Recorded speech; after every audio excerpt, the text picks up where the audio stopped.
आठवड्यातले 4 दिवस, आणि या 4 दिवसाची नुसती जत्रा असत नाही तर किमान 10, 15, 20 बकऱ्यांची जत्रा या ठिकाणी असते आणि यापेक्षा सुद्धा अधिक संख्येने या ठिकाणी लोक येत असतात.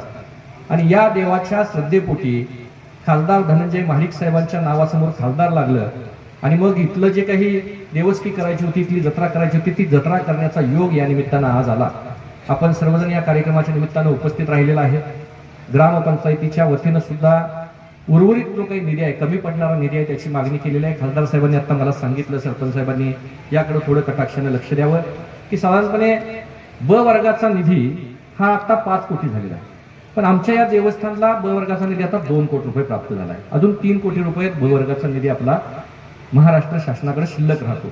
तर त्या संदर्भातला जो काही प्रस्ताव आहे तो आमची ग्रामपंचायत आम्ही सर्वजण मिळून करू, त्याला मूर्त स्वरूप देण्याचं काम खासदार साहेब आपण भविष्य काळामध्ये करावं. आपल्याला निवेदन दिलं आहे, पण त्यामध्ये निवेदनामध्ये अजून काही पूरक गोष्टी पाहिजेत, त्या नोंदवलेल्या नाहीत.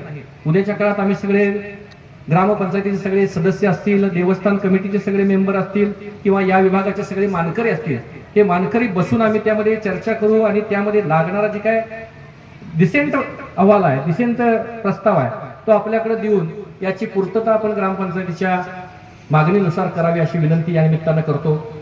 खरं तर वेळ फार झाला आहे. या सगळ्या गोष्टीची आख्यायिका देवराज बारदेसकरांनी सांगितली, प्रकाश पाटील सरांनी सांगितली, त्यामुळे त्याची उजळणी पुन्हा करण्याची काही आवश्यकता नाही.